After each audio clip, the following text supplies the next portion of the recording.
The opinions expressed by the host and guests in this show are not necessarily the views of Children's Health Defense.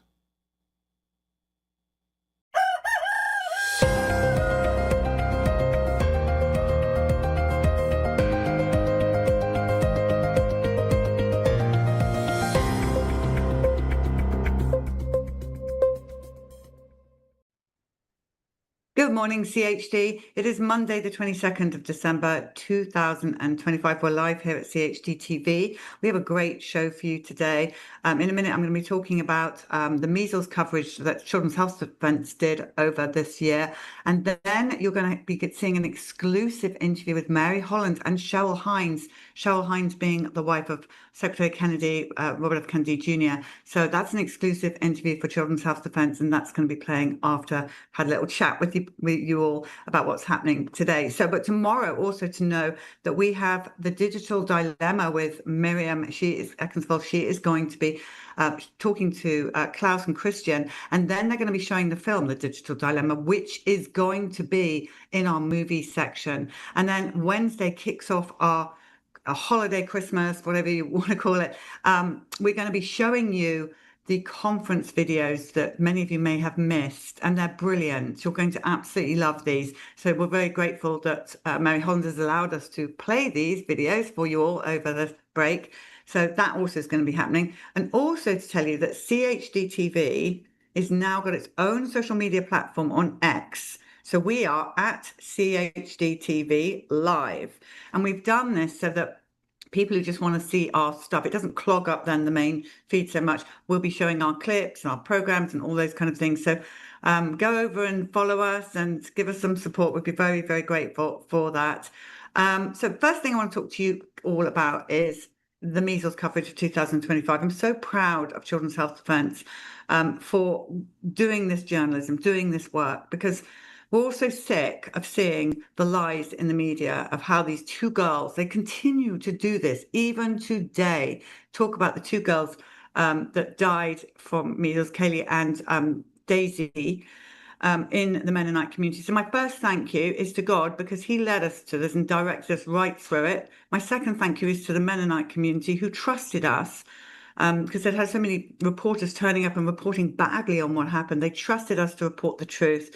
Dr. Ben Edwards, who I know you all know because he's been on CHD TV, is just my hero of the year, that just went on in there and didn't make a fuss, just looked after everybody with measles and got measles himself, having had MMRs. So really, the coverage of this footage to me is extraordinary. And as I said, it's 100% God-led.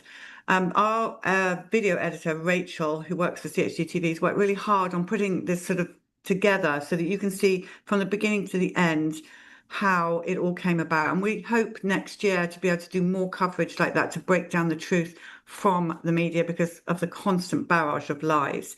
And of course, whooping cough being the big thing going on now. So we're on it. Our science team is the next people I have to thank. The science team are phenomenal, led by Brian Hooker. I mean, they work so hard. Carl Jablowski, you've seen on CHD TV as well. So big thank you to them for the excellent work they're doing. Heather Ray as well with her vaccine of the week. And then the Defender team. If it wasn't for the Defender, it would be very hard for us to put out truth, because they work so hard getting the stories, writing the truth so that we can then report on it to you. So, and all the other departments at Children's Health Defense. It's a fantastic organization. Thank you to you, the viewers, who fund us, keep us going so that we can do this kind of reporting. So what's going to happen now is you're going to see Rachel's piece. It's about 16 minutes, I think. And then we're going to go straight to Cheryl Hines and Mary for our exclusive interview. So pray big, my friends. Merry Christmas. I will see you over the break, because we're going to be doing a little intros and stuff before we go into the conference videos. But thank you for your support and love to CHD TV this year, 2025. And enjoy this from Rachel. Earlier this year, many of you who follow us on CHD TV will know that Children's Health Defense broke down the lies of the media. And here is now, we're about to show you an example of what happened. We've got headlines all around the country saying 2 girls from Gaines County, unvaccinated, had died from measles. Meanwhile, Dr. Ben Edwards and Brian Hooker are getting the medical records. Now, this is really important because the press seem to think we're lying about this. Both parents correct, gave us Children's Health Defence, under the command of Brian Hooker, the authority to go through the medical records of their girls. Peter, yes. Yes. And we can speak on behalf of the other Peter. So let's just get that clear, because that's our favourite line, that we're lying. So we got the medical records. Brian Hooker's science team then got Dr. Pierre Corey and Dr. Susan Humphreys. Do you agree you can't get more better qualified than those?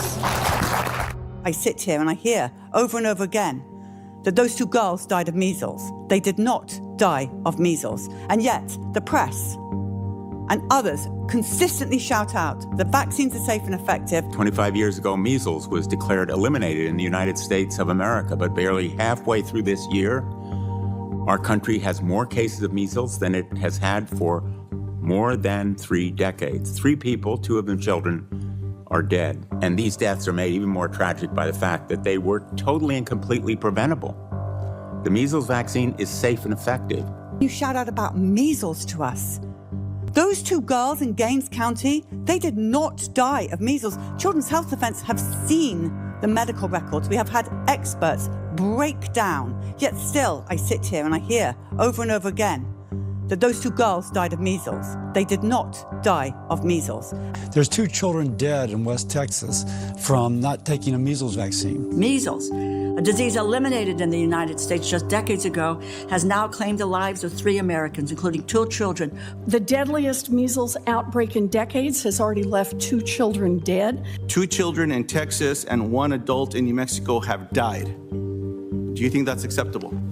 Children's Health Defence has been given permission to look at the medical records of a 6-year-old girl that died with measles. This case was tragic and really had nothing, I shouldn't say nothing to do with measles, but she did not die of measles by any stretch of the imagination. As of Friday, there have been 935 cases reported across 30 states. 2 children have died. In fact, she died of a pneumonia, but it gets worse than that. The FDA is supposed to make sure that our children have the vaccines they need to survive outbreaks of preventable diseases like measles, which has killed at least 2 children in the U.S. since February. Because she didn't really die of the pneumonia, she died of a medical error. And that error was a completely inappropriate antibiotic. It was an insufficient antibiotic. And the death of 2 children. That's why this case is absolutely enraging. It's infuriating because she died because she got an inappropriate antibiotic. There's now a child who died from a vaccine-preventable disease in Texas. Let me repeat that. A child who died from a vaccine-preventable disease in Texas. It's a grievous error. And it's an error which led to her death. And, so when I say it gets worse, she's in the hospital deteriorating. And so not only did you have several days delay of decline without the appropriate antibiotic, but then when they realized that they were missing the appropriate antibiotic, it took them, as far as I can tell, 10 hours to administer it. And by that time, she was already on a ventilator, and approximately 24 hours later, actually less than 24 hours later, she died. And she died rather catastrophically. We're at a critical moment in public health. While the COVID-19 pandemic has ended, the loss of trust in public health and science agencies remains. And this comes as the nation faces serious health threats like a measles outbreak, which has already claimed at least 1 life, maybe 2. It's a tragic error.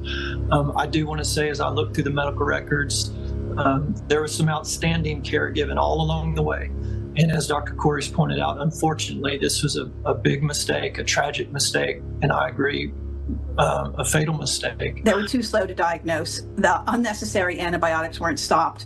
The necessary one wasn't started till she was nearly dead. Well, so first of all, you've had a chance to look at the medical records of this 6-year-old girl. Yes. Tell us what you've found so far. What I found was that she entered into the hospital through emergency room on February 22nd. She had a measles rash, and she also had pneumonia. At that point, they diagnosed it as measles pneumonia and bacterial pneumonia as well. So she had what was considered a secondary bacterial infection. What do we do to keep 2 more dead kids from happening in Texas? How many deaths from measles is okay? The treatment was absolutely incorrect. And when I say it has little to do with measles, secondary bacterial pneumonias can happen after any viral infection. So, Mr. Secretary, if you're watching today, respond to the damn letter.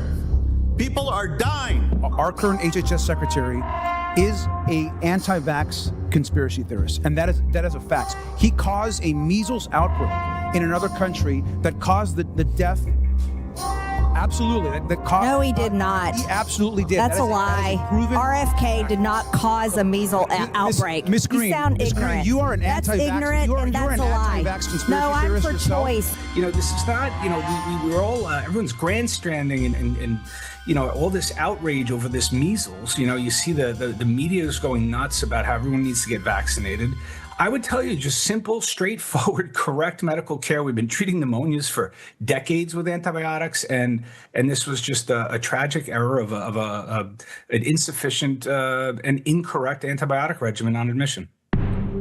Now, many of you have heard through mainstream media of Daisy, who is apparently the second child to have died from measles. Well, did she? The medical records for Daisy have been handed over to Dr. Pierre Corey, Dr. Suzanne Humphreys, Dr. Ben Edwards, and our Chief Scientific Officer, Brian Hooker. It's clear from the impressions written by the doctors in charge that they were assuming that this was measles pneumonia. That was a really tragic error. You have to consider what's called a hospital-acquired pneumonia, or HAP. Their choice of antibiotics was not well guided, and it turned out to be wrong. Because what happened is within 2 days, she declined, she could no longer be oxygenated, and she died. And on the day of death, the culture of her sputum came back, and it showed an organism called E. coli, which was resistant to almost all standard antibiotics. There was only 3 big gun antibiotics that would have saved her, and she was dead already by the time they got this information. What's really the most damning and the most conclusive that she died of a bacterial pneumonia is that on that culture, they usually estimate how many organisms they see growing on the culture plate. And they grade that in terms of 1+, 2+, 3+, 4+. 1+ is likely contamination. You can't really say there's an infection. 2 is possible. 3, suggestive. 4 is strong evidence of significant infection. And what did she grow? 4+ E. coli, broadly resistant to numerous antibiotics. Too late. So to be absolutely clear with what you're saying, Dr. Corey, you're saying that Daisy did not die of measles. Daisy died of E. coli that was acquired in the hospital.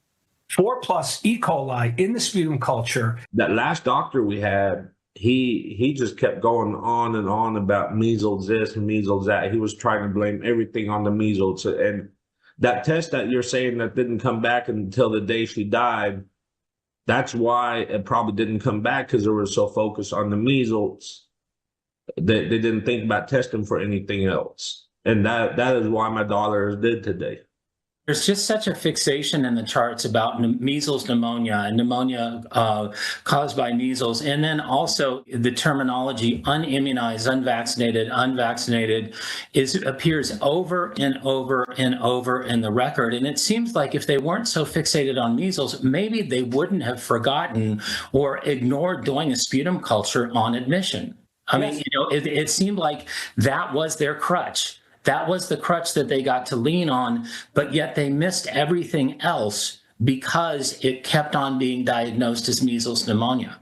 When we left the room, she opened up her eyes real wide and looked at us as we left the room. And I know for a fact that she was scared. Had I known it was going to turn out that way, I would have never left the room, We were hoping for the best, so we let the doctors do what they needed to do or what we thought they needed to do, and apparently that wasn't it. Were you and your wife with her when she passed away? Yes. No parent should go through that. No. It was very hard. Peter, do you and your wife believe that Daisy died from measles? No, absolutely not. So how do you feel when you see the press pretty much worldwide saying that Daisy died from measles? It hurts. It hurts very much, and that's exactly why I'm doing this interview, so hopefully people can understand that she did not die off of measles. So Daisy didn't have a chance from the moment she set foot into that hospital, from what I've seen, from what you're just saying, with everything they gave her. She was so sick, and all they did was gave her drugs to suppress her symptoms and antibiotics to kill, nystatin to kill, without any regard for the underlying condition of her immune system. When they would bring us food inside the room, she would keep pointing at the food and then at her mouth like she was hungry. And that is very hard to watch. That when your child has to sit there and ask for food and you got to tell them no, that is very hard. Was she scared with all the people in their hazmat suits and the way that you were being treated? If you go out, you can't come in. Did she have fear on her face? Every time there would be more than one nurse or whatever coming in there with the plastic robes and whatnot, she started getting scared, and then her oxygen started dropping and her breathing got more rapidly. So just to be absolutely clear, did Daisy die from measles, as the press and the Texas health authorities are saying? Daisy died of medical neglect. Daisy did not die from measles. These doctors' foolishness and Lubbock are the reason why Daisy had to go to heaven so early. And she was way too young, way too young. And a parent should not have to bury their kids. Their kids should have to bury their parents. I never expected to go through something like this, and I hope nobody else ever has to. I mean, obviously I can't stop it, but it's very heartbreaking.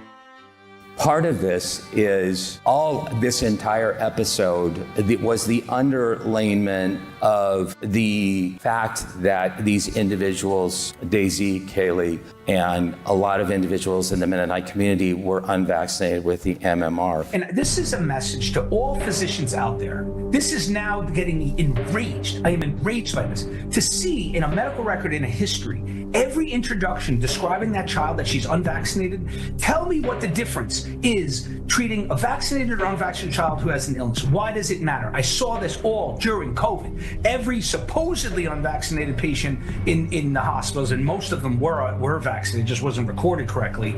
Every time someone dying with COVID, they have to start off 73-year-old man unvaccinated for COVID. I mean, it's almost like this righteous judgment that they're constantly like, this is what you deserve for being, and the reason why they're having that psychology, and I'm sorry if I'm going too far, but it's the media. It's the media that's demonizing the unvaccinated again. You got what's coming to you because you didn't listen to us and get this dangerous vaccine. No, I didn't get vaccinated because measles is benign. A few kids might get complications, but I trust in my doctors and my healthcare system to take care of me and just treat the infection. And we can't even do that. Instead, we have to put judgments in medical records, which is absolutely unprofessional and egregious. Dr. Edwards, the mainstream media is saying that this child would be alive if she had the MMR, playing on the vaccinated. You have seen people that took the MMR and got measles down there. I saw them myself when I was with you.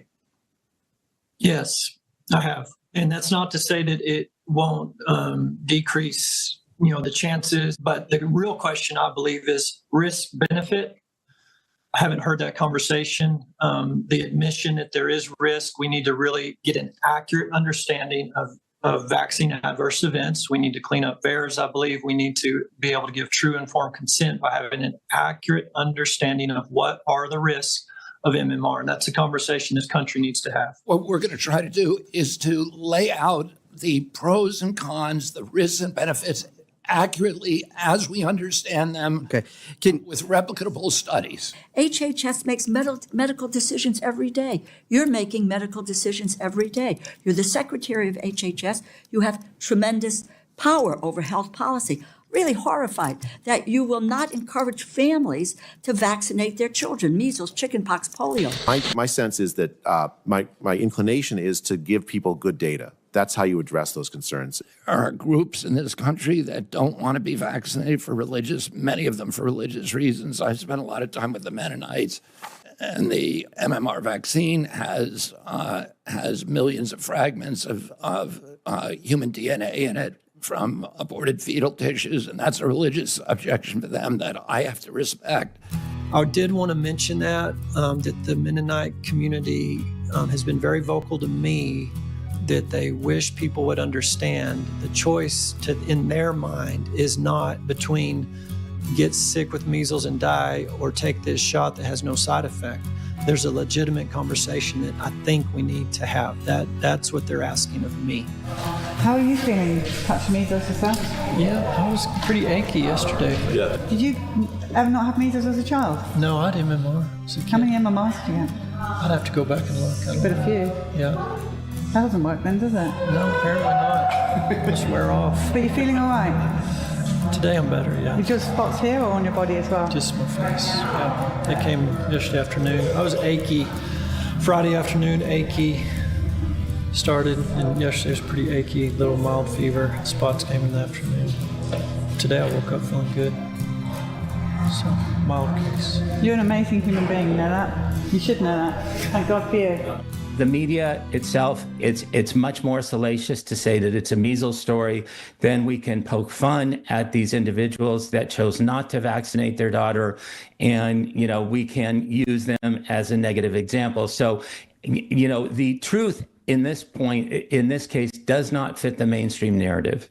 This constant fear-mongering by the media. I've already lost so much trust in the institutions of society, but to see them rampage like this on inaccuracies and peddling falsehoods and just distortions, it's terrible. It's terrible for our health. They're scaring people into getting what I think is a very dangerous vaccine by trying to scare them for what is typically an extremely benign illness. But Peter's goal is not to inflame the situation or cause more division and more just hot rhetoric. I was being interviewed the day his daughter died. I was in the middle of an interview. And I remember that reporter grabbing his phone, and the alert just came from the news alert, just announced first measles death. There was almost a giddiness in his response.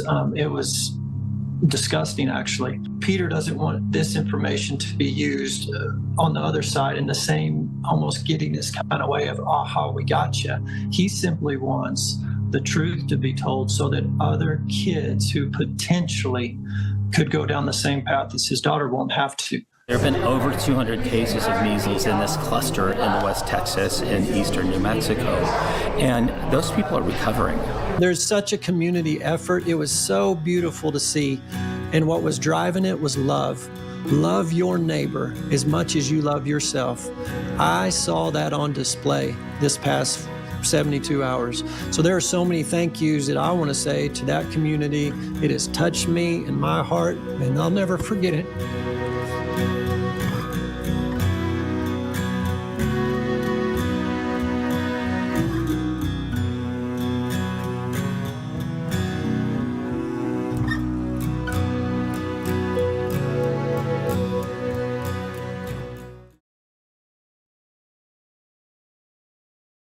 Good morning, Children's Health Defense, wherever you are. It is my great pleasure to have as our guest today, Cheryl Hines. And I want to read her bio because I think we don't all know about the amazing things she's done. And we're here to talk about her really wonderful new memoir, Unscripted. So she's an actress, director, producer, and comedian, best known for her portrayal of Cheryl on HBO's Curb Your Enthusiasm, a role that earned her 2 Emmy nominations. She's also appeared in many film and television shows, including RV, Suburgatory, and Bad Moms Christmas. I want to hear about that one. Hines is actively involved with Make America Healthy Again, MAHA, a PAC focused on advancing public health through environmental preservation, corporate accountability, and sustainable food systems. Her memoir, Unscripted, released November 11, 2025 from Skyhorse Publishing, traces her journey from small-town Florida to Hollywood, her work with comedy legends, and her life with a blended family that intersects activism, politics, and personal growth. In Unscripted, Cheryl shares stories of her early days bartending while auditioning, her time with the Groundlings, and her experiences acting alongside icons like Robin Williams and Larry David. She also reflects on the unexpected turns that came with her marriage to environmental lawyer and activist Robert F. Kennedy Jr., exploring how their partnership has shaped both their public and private lives. Cheryl, welcome to CHD's Good Morning CHD. Thank you, Mary. So first of all, just to say thank you so much for coming to our conference and having a dialogue with Russell Brand. I think that was super entertaining and covered a lot of twists and turns. Just watching Russell. He is entertaining. So tell us first, like as I said to you before the show, I really loved your memoir. It's a really uplifting, heartwarming, kind of insightful book about life. And it's not been an easy life, clearly, and lots ahead. But why did you decide to write it? What made you decide to write it now, Cheryl? I feel like I'm coming up for air a little bit in my life. Like you said, I was on Curb Your Enthusiasm for 24 years. And in the last few years, my husband, Robert Kennedy Jr., decided to run for president, and that was quite a journey. We'll come back to that, Cheryl. Put a pin in that. It felt like the right time to share some of the stories from my life, and some of them are really crazy and fun, and some are, like things that everybody experiences, talking about loss and ambition or success or failure. So it just felt like this was a good time. I could take a step back and see everything. Yeah. Did you learn something about yourself or about your life in the process of writing the book? I did. It was so kind of strange and great to step back and look at, because I could see patterns in my life, and also I could see, I met this person, and because of that meeting, it led me to the next thing in my life. And sometimes if I did one small thing in my life, it led to a giant, success or adventure. So that was fun to see. And I also realized, I think life is all about who you surround yourself with. Because in the dark times and the hard times, I wouldn't have made it without my family and my close friends, I think. Well, I think you bring that across, and I'll come back to that. But you've been out there in public media and mainstream media for the last month promoting the book. Tell us a little bit about what that's felt like. What's that been like? It has been very different for me, because up until now, when I would go do an interview about something, it was really just about the project, or maybe somebody I was working with, or but I didn't have to field questions about politics or about my husband. So that's been a different. It's been a different experience. You're very tactful, Cheryl. Many of us watched what we thought was a fantastic performance on The View, not necessarily an entirely sympathetic audience, and we were really appreciative that you held your own, for sure. Thank you, Mary. That it's so interesting, because that was one of my first interviews, and the host really had a lot of questions and statements about their feelings about Bobby. So and that interview, little clips went viral the next day, and every interview since, they have brought up The View, because it really kind of set things off. Yeah, no, interesting. So the beginning of the book talks about your childhood in Florida, and although it sounds like you were somewhat in the school of hard knocks, it sounds like it was a lot of fun, and you have an amazing, loving family. Anything you want to share from your childhood recollections that's in the book? Well, you're right. I mean, we didn't have much growing up, I was on the free lunch program and had to stand in a different lunch line than everyone else. So I knew things were probably different for me than for a lot of the other kids, but it never felt bad. I was always, I just thought, oh, things are a little different for us. I mean, there was a time, I don't even know if I put this in the book. I don't think I did. But when I was in high school, when I shared a bedroom with my mom, we were at a little apartment together. So, but that being said, we always had a good time. We had, I had 2 brothers and a sister, and I don't know, we always got through with comedy. Well, that certainly comes through. I guess comedy is a great coping mechanism, among other things, but it really sounded like you had really loving parents and loving siblings, and you had a lot of fun along the way. Yes. And it sounds like you got to LA and it sounds like you found a kind of a work family when you were a waitress at the Intercontinental Hotel. But they gave you what you said was the best present in your life. Tell us a little bit about that.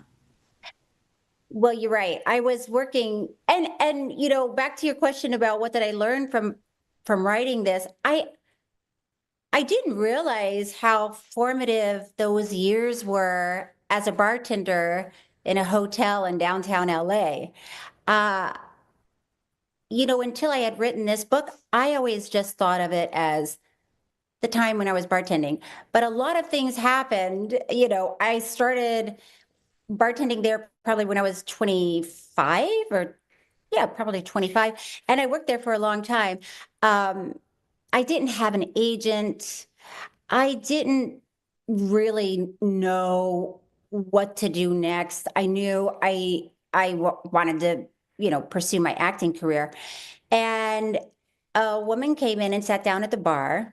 She had a map of LA and she said, "Can you help me find the theater, the Groundlings on Melrose?" And I said, "Sure." So I'm looking at the map with her and I said, "You know, what is the Groundlings?" And she said, it's a little theater where they do improv and sketch comedy. And my brother got his start there.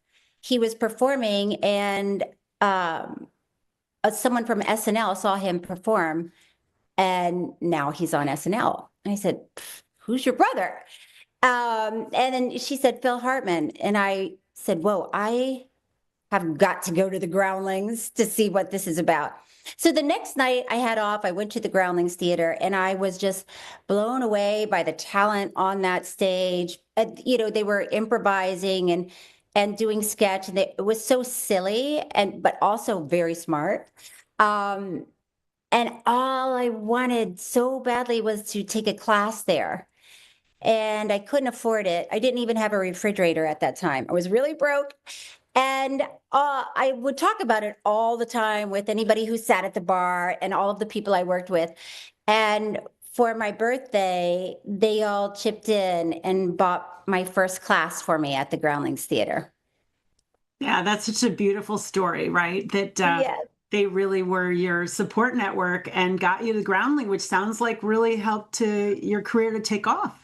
Well, it did because I went through, you have to go through the program at the Groundlings. Every level you could be cut or asked to repeat or moved up. And at some point, they either will ask you to become part of the theater, a member of the theater, and there are only 30 members at any given time, or they, you know, say, "Sorry." But I was performing at the Groundlings when Bob Whitey, who was a producer and the director of what turned out to be Curb Your Enthusiasm, but it was just a 1-hour special at the time. He saw me do a sketch, and he was casting a mockumentary about Larry David going back into stand-up, and it was going to be improvised. So it was from that I was called in to audition for Curb Your Enthusiasm. which is a great story, which you told at the conference. Hilarious, and definitely worth reading in the book for sure. So then you move on to Curb Your Enthusiasm, and you're there for over 20 years, which in Hollywood, that must be pretty darn unusual, isn't it, Cheryl? Very unusual, very unusual. And even everything about Curb was unusual because, usually it was if you were cast on a sitcom, you would do probably at the time 22 episodes a year. And Larry only wanted to do 10 for a season. And after the first season, he said that's it. That's all we're doing. So I thought, okay, well, we'll see what I do next. And then it turned into another season and another season. And there was a time when we had 4 years off. Because we didn't know if Larry was going to do another season or not. So it was a very unusual, trajectory. You write in the book that that show, Curb Your Enthusiasm, there were no scripts. It was complete improv. Yes. Tell us a little bit, like, what is that like? That must be pretty edgy not to know what's next at all. I think, I know I would not have gotten Curb without improv training from the Groundlings, because it can be very challenging, because you don't have a script, you don't know what anybody's going to say. And at the same time, I just loved it because you don't have a script and you don't know what anybody's going to say. So you learn to really listen to the person that you're acting with, because you can't prepare for it other than know who your character is and what that point of view is going to be. And I knew with Larry that it was always, a matter of him, what's the word? Screwing up. And my reaction to the latest thing that he's done. So I knew that was my point of view about everything. But it was really a fun way to work. Yeah, it seemed that way. And I think Larry David says he called you unflappable, and then the universe seemed to test that proposition. Yeah, I say that in the book. He said it was unflappable in some interview, and it seemed like right after he said that, yes, I was tested. It turns out I am flappable. Well, moving into that ground, so obviously you and Bobby have really different backgrounds, but it seems like you have an incredible partnership in a remarkable blended family of 7 children. So tell us a little bit about how that works. I guess you guys have been on different sides of the country, and California and now DC. Tell us a little bit about that. Well, you're right. I had my daughter Catherine, when I met Bobby, and he had 6 kids. So suddenly I went from a mother of 1 to a mother of 7 when we got married. And what's great about our kids is that they're very, I don't want to say, I'll say flexible, but I'm sure there's a better word. But such a good sense of self that they can move from situation to situation, from place to place, and stay grounded in who they are. So I think all of them are used to change. It's been an unpredictable life for all of them. So they're really good at adjusting and making the most of where they are and who they're with. Well, your affection for all of the children really comes through in the book, and it's very touching. And also your affection for Bobby's mother, Ethel, comes through in the book. Tell us a little bit about how you got to know her and your connection with her. I talk about her funeral, her memorial, because I was listening to everyone talk about all the great things she had done in her life and her accomplishments and later in her life. And that's who I knew and experienced. And when I met her, it was I would usually see her during the summer in Hyannisport, and I just had the best time with her. And I talk about when Bobby and I were going to get married, and I told her we were just going to go to the Justice of the Peace and just have the kids with us. And she said, "Well, why don't you want to get married here at my house with everybody?" And I said, "Well, this is my second marriage, and this will be Bobby's third." And she said, "Well, it's your first marriage to each other." And I said, Yeah. you're right. And we just had a lot of fun together because, we came from different backgrounds, clearly, but even the wedding, I spent a lot of time talking to her about that because I told her it was just going to be a casual clam bake with paper plates, which did not go over well with Ethel. You don't do that. So we had a lot of fun just about planning, and I just really loved being with her. You have one great scene of the family. It sounds like Bobby and his brothers kind of setting you up to be roasted, and they were telling a sort of dirty joke at one end of the table, and they, with Ethel, it sounds like playing along. They kind of put you on the hot seat, which sounded like it was kind of fun and funny and a little intimidating at the same time. Yes, they would play seemed like a game. I found out later, it was a long dinner table, and if you sat next to Ethel, sometimes you would have to repeat what the person at the other side of the table said because she might have missed it. So yes, Bobby and his brother were telling let's call it a racy joke, and Ethel would turn to me and say, "What did they say?"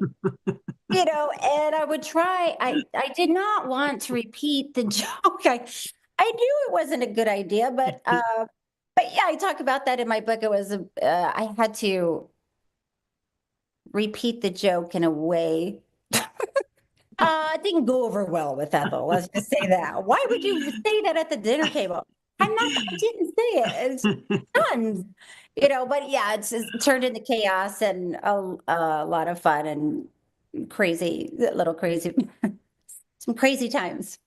Yeah, that's nice. And I guess later things change somewhat, as you described towards the end of the book. But before we get to sort of Bobby's political experiences and your important role in them, you talk a lot about your experience of loss. You lost your Los Angeles family of Paul and Eddie, both in 1 year, a gay couple in tragic ways, and your brother, Chris, and then most recently you lost your nephew. And so you talk throughout the book in many places about how to cope with loss. And I thought, in particular, you included a quote at the end from Elizabeth Kubler-Ross: "People are like stained glass windows. They sparkle and shine when the sun's out. But when the darkness sets in, their true beauty is revealed only when there's light from within." Tell us a little bit about what that quote means to you and why you included it. Well, to me, it means that everyone has a light within, and you have to make sure it's always there, and you have to take care of it, because there are dark times. And even in the dark times, if you have just a little bit of that light, you still can illuminate things around you, and you can still see the beauty around you. But it's really so difficult in those dark days. But it's within you. You just have to take care of it. So you say a few times in the book that you didn't see Bobby's running for president coming. And that started a whole new chapter, I guess, in 2022, 2023. Tell us a little bit about what that roller coaster's been like. How long do we have, Mary? Not that long. Oh, yes, roller coaster is a great way to describe it. It has been, I mean, it is such a unique experience. That's what another reason I wanted to write this book because yes, the Hollywood of it all and being on a TV show and doing films, that's a pretty unique experience in itself. And then to have your husband run for president that's a small people. You know what I mean? I think so. So I've learned it feels like I just did a crash course in American politics and also American press. So there's one thing that I've learned that I didn't really experience as an actor. As an actor, people will write things about you that aren't true. I mean, I remember when I was on Curb, I read an article that somebody was sitting next to me at lunch when I was eating lunch with Larry David, and I asked him if it was okay if I had a baby, which that never happened. And they, quoted us. So I knew then, oh, okay, well, people will say whatever they want to say. But when Bobby started running for president, it was, about character assassinations. So it wasn't just writing about, here's what I think a conversation might have been with an actor and another actor. This was about, Bobby running for president and it's all happening so fast every day. It's a different headline. So you can't even spend time trying to set the record straight or dispute the article because there's already something else coming out. Right. So you learn how to approach it and work through it. And it's not easy, it's very challenging, I think. You have to have thick skin as an actor, but as a politician, it's really has to be thick. Yeah, well, I think we're all grateful that Bobby has the thick skin that he has, but it's so much I think you and his kids had to go through, not only from the press, but you talk at some length about the genuine security threats that you faced, which must have been terrifying. And then also the kind of the friction with Bobby's siblings, which must have been very disappointing. Yes to all of that. I do talk about the security situation a lot in those chapters because that was the most stressful part for me. Bobby didn't seem to get distracted by it, but I mean, it was a very real concern because Bobby didn't get Secret Service protection until after President Trump was shot. Yeah. And that was at the end of Bobby's run. So that was disappointing and stressful. So every day, and it was constant. It was, I don't know. Sometimes I felt like I couldn't breathe. Yeah. He had a rally and a man was arrested for impersonating, I think, a U.S. Marshal with armed, loaded guns and looking for Bobby. And I'm watching it on the news. Yeah. And it's just, it's heart-stopping. So I'm sure any spouse feels like that when their husband or wife runs for president. You probably already feel like that already, but considering Bobby's family history, it was really heightened, and every day was disappointing that he was not getting Secret Service protection. Yeah, I was pleased in the book you included that that you did talk with Ethel about his campaign, and she sounded like she was very proud of Bobby and very supportive. I Yeah. don't think the world in all of the stuff about the family, I don't think that really came through, and that was really nice to see in your book. Yeah, it was very sweet. Yeah, she told Bobby she was proud of him, and was just a sweet moment to be there to see. Yeah. So you're in DC now. I have a feeling that there's a lot of comedic material there for you that you're taking in. It is fascinating, and I understand why there are so many films and TV shows about DC and politics and the White House.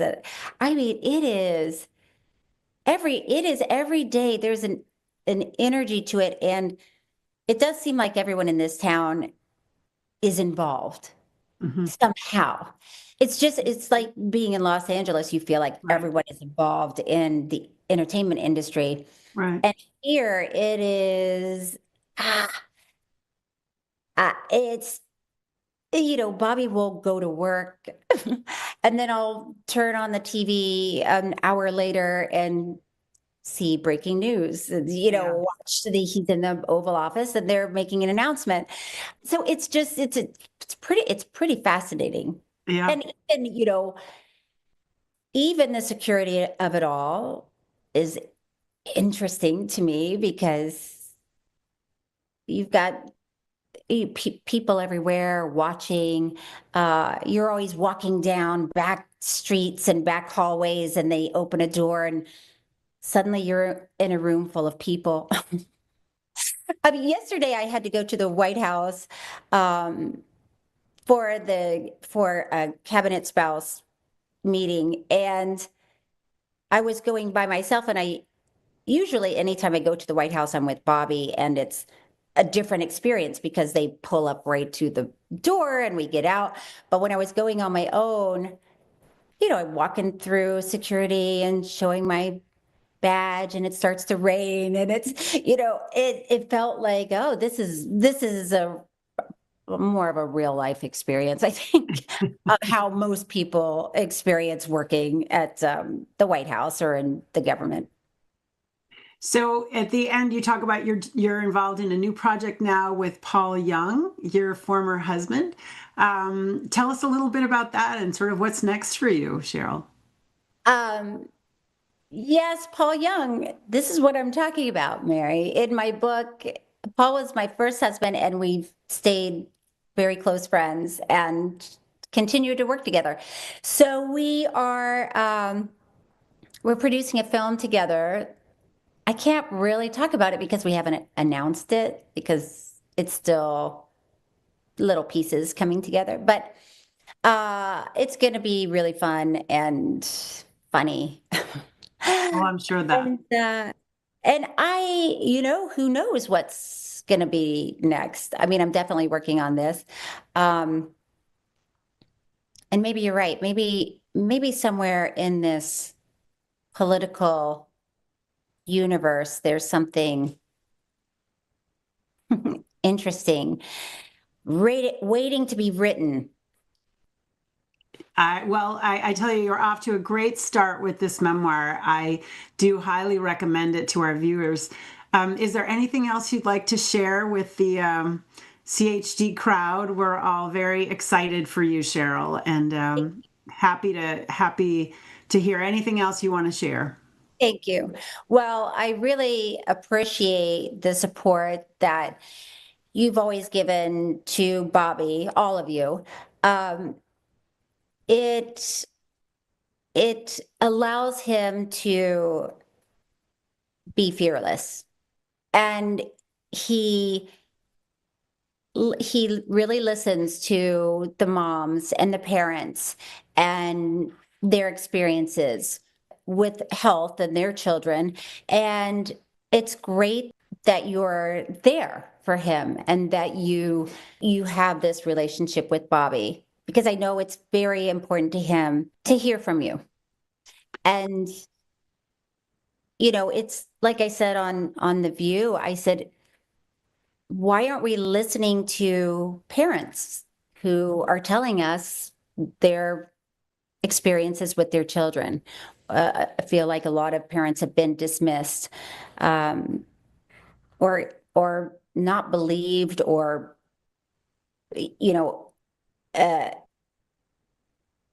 just not listened to. And I think it's time that we are listening to everyone, and it's because of you that Bobby's in this position now. Well, Cheryl, we're here for Bobby. We're here for you. We're very grateful for all of your work in this area and your support of Bobby and his family and your kids together. So thank you so much. Best wishes for the holidays to you. And thanks again for coming on. Thank you. Thanks, Mary.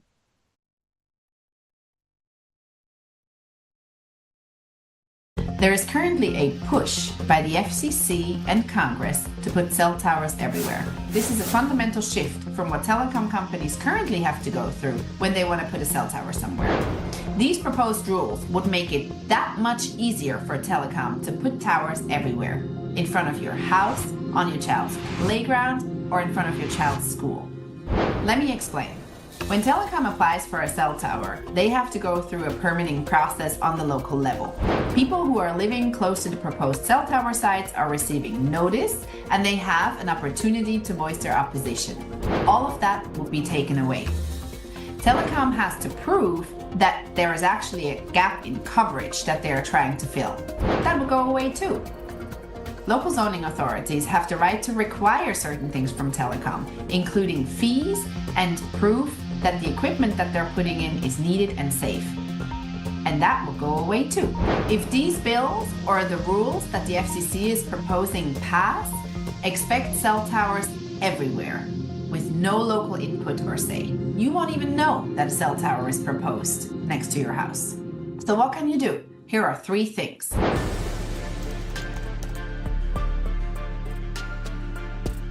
Tell your members of Congress that you oppose H.R. 2289. Tell the FCC commissioners and your members of Congress that you oppose the proposed rules by the FCC. Leave an official comment on the FCC docket. All of this by taking our action alerts. We count on you to join this fight, make your voice heard, and share this information.